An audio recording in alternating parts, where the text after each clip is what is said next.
Kia ora, good evening. Finance Minister Bill English today delivered his sixth budget, and unlike the other five, this time there was a surplus. Hunter Andrews with more.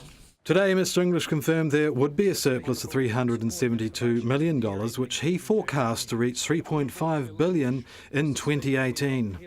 We have some highlights of today's budget speech. Firstly, an indication of a future saving in car registration with a decrease in ACC levies.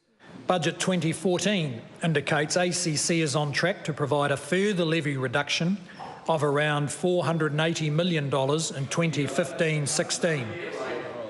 Final decisions on the levies will be made after public consultation by ACC.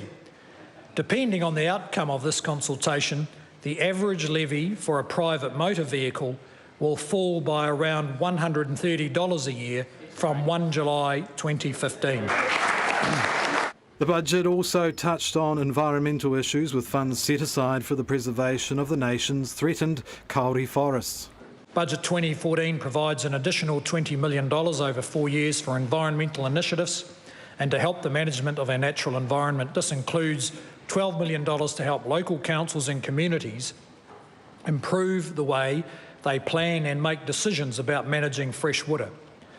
The budget also provides $15.8 million operating funding over 4 years and $10.7 million capital funding to protect New Zealand's kauri forests from dieback disease.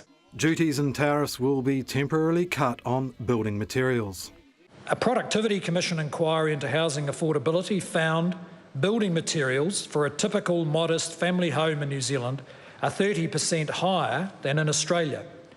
Duties and tariffs currently apply to most of the materials used to build a standard house. Budget 2014 temporarily removes those duties and tariffs to increase competition and improve housing affordability. This is expected to save around $3,500 on the construction of a standard New Zealand home. The budget speech included confirmation of an extension to paid parental leave. The government will extend paid parental leave from 14 weeks to 18 weeks. This will happen in 2 steps, to 16 weeks on 1 April 2015 and 18 weeks on 1 April 2016. We have previously said we would support extending paid parental leave in an affordable way when conditions permit. The budget delivers on that commitment. There will be an extension of free doctors' visits to include those 13 and under. Already, doctors' visits and prescriptions are free for children under the age of 6. We will extend this to children under 13, so primary school-aged children will be able to go to the doctor for free any time of the day or night and get their prescriptions free as well. The government will offer this scheme to GPs from 1 July 2015. Mr English has confirmed extra spending in the field of education.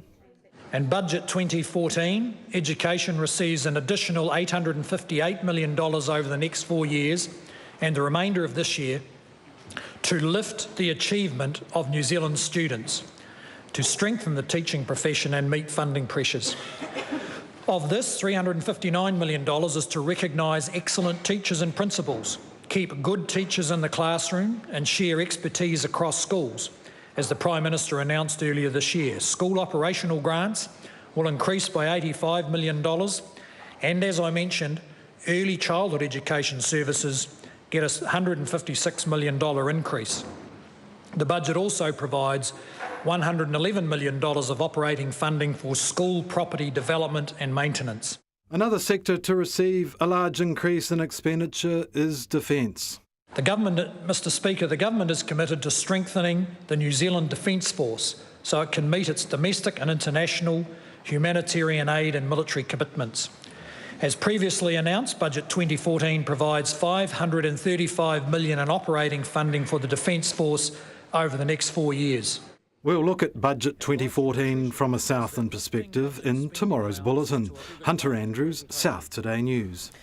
The South's residential population count has been released using figures from the latest census. There are just over 38,000 occupied dwellings in Southland and over 4,500 unoccupied. In those dwellings, one family household makes up 67.6% of all households in Southland, while 27.5 or just over 10,000 households are lived in by single occupants. The average household size is 2.4 people, compared with 2.7 on a national average. Home ownership is higher than the national average, with 69.7% of households who occupy private dwellings owning them or held in a family trust. This compares to 64.8% nationally. The rents are cheaper too, with median weekly rent $180 compared to $280 for New Zealand as a whole. When it comes to technology, 71.6% of households have access to the internet, just over 5% lower than the national average, with 83.5% having access to a cell phone. The median income in Southland is $1,000 more than the national average, while 34.9% of those 15 years and over earn $20,000 or less, 4% lower than the rest of the country, while just over a quarter earn more than $50,000 per year. Shoppers may have noticed a slight increase in their food bill last month, with prices rising 0.6% in April, up 1.5% on a year ago. The monthly rise follows declining food prices in the previous 2 months of negative 0.3% in March and negative 1% in February. Department of Statistics Prices Manager Chris Pike says that in April, higher prices for beef and snack foods were partially countered by lower prices for kiwi fruit and chicken. Grocery prices rose between 1 and 1.4 percentage points. Meat, poultry and fish prices rose 0.9%, influenced by beef prices, now at their highest level, up 3.1%.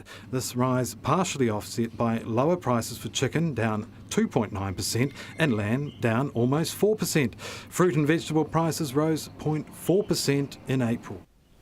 Stay with us. After the break, we take to Esk Street and ask the public for their thoughts on covering it in.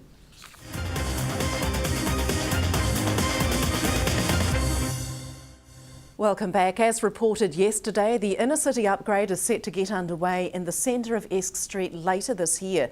We went out to ask shoppers whether Esk Street was the right place to start the upgrade and what they thought of the often suggested option of covering all or part of the street.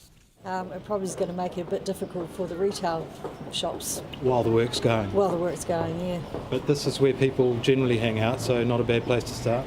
Well, probably, yep. Some people are saying that they should just cover Esk Street and make it a mall. Would you support that? Yes, definitely. You would? Good idea. Yep. Better for Invercargill. Are you a user of the inner city? You're obviously here now. Are you here regularly? I live in the inner city, so yes, I use it, but I'm just walking through today. What would you think of them covering Esk Street? It would be a fantastic idea. Put a Make roof it into on it? a mall. Yep. No, I think that would be a lovely idea. I'm not in favour of the upgrade at all, You just don't- cleaning. You think Cleanliness would be a lot better. it would go a long way? Yeah, streets are filthy. The streets are filthy? Yes, especially the footpaths. Especially the footpaths. So you would like to see council put more money into cleaning? Yes, definitely. Do you use the inner city a lot? Yeah, quite a bit. Yeah, come here to do my shopping and that sort of thing, yes. Yeah. What about the idea of covering Esk Street? Do you think they should cover it? Well, maybe a good idea with the south and weather. Yeah, could be. Yes, I think it's a great idea. No, I think it's a good idea. I mean, just look at it. It's just, I think it needs an upgrade. It does need an upgrade. It kind of looks old now. I think it needs covered over. Do you think the whole street needs covered Yes, over? so that people can come here and shop and to be out of the cold, especially in the winter. I think it would be a great idea. In all weather shopping? All weather shopping, yes. Too bad about the parking. Do you use the inner city yourself a lot? Yes, I do. I always come into town to shop. I do. I think they should shut the road off and have the tables for the cafes outside and when we do get sunshine. So no traffic? No. I think it'd be nice just to walk down and Yeah. Make it like a mall? Now, would you go the extra step and actually cover it? Cover Esk Street? Yeah. Yeah, I would. Reports of ashes being emptied into yellow recycling bins are on the increase, according to WasteNet. Ashes are not recyclable and can be harmful to the sorting team at the material recovery facility, as well as contaminating accepted recyclable products. Ash clouds are rising when bins are emptied, making it obvious to collection drivers, who then place contamination notices on bins and report offenders to WasteNet. Alan Goldsworthy of the Invercargill Fire Service says they've been called to extinguish several smouldering fires in wheelie bins. He says with colder weather setting in, it's a timely reminder that ashes can stay hot for 2 or 3 days. And hot ashes should be disposed of into a metal tin with a lid for several days before being placed in red bins for collection. The City Council started hearing submissions to the draft annual plan today. There were 304 submissions received, with 52 of them delivered in person. Long-term council watcher Alan Swallow was amongst those submitting in person. Hunter Andrews asked him how well he felt his submission had been received. Oh, it's very well received. I thoroughly enjoyed it. I think the councillors the councillors reacted quite well to what I had to say, which was meant to be provocative. And I think that was successful. 304 submissions in the end. Is that a good number, do you think? Yes, it's quite a good number. I think it's an increase on previous years, yeah. And the number who spoke to their submissions would be in proportion, I think, to the increased number who put in the submission. What do you think the key issue was? We didn't have an enormous rate increase? Well, no, we didn't have an enormous rate increase to, shall we say, to oppose. But then I think that the inner city rejuvenation, or the inner city manager, that is vibrant Invercargill, was a hot topic. And of course, as far as I was concerned, was the rugby stadium. People don't seem keen on taking that. And of course, there was the confusion which I felt arose over the South City grant, and people seem to be confusing the cost, or shall we say the contribution towards upgrading the South City and the establishment of a South City full-time coordinator.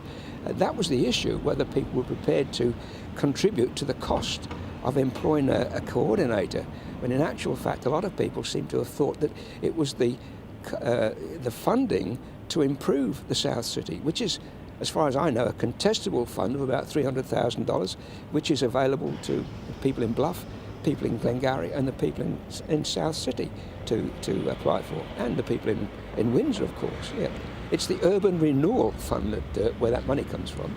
You said just $200,000 extra, and we would have had a zero rate increase. That's right. Yes, yeah, it was so close.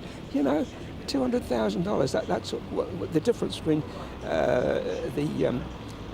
last year's rate take and this year's rate take, you know. So we could have had a zero rate increase, I think, anyway. And it would have been great, you know. It would have been something to boast about, a zero rate increase. But for some reason or other, it's almost a cardinal sin not to put the rates up. It's something which must be done, you know. You made an interesting point that from now everything's behind closed doors in the formulation of the draft of the annual plan. Yes. You would like to see that consultation process open? Yes, we've gone so far with the annual plan. Now the finalising of it, which is going to be done by the councillors in view of the submissions that have been made, I'd like to see the finalisation done in public too, so that we could see how effective our submissions have been. What do you think your chances are? Well, I'm not a betting man, so I don't like to say. But I do feel that change takes place in the local authorities at a very slow rate. You know, you can't expect changes to take place overnight, but over a long period of time, you can see where those changes have come in, and that's very encouraging. So more transparency. Oh, indeed, more transparency. And that's it from the news team this Thursday. Sport is along after the weather next. From the news crew, good night.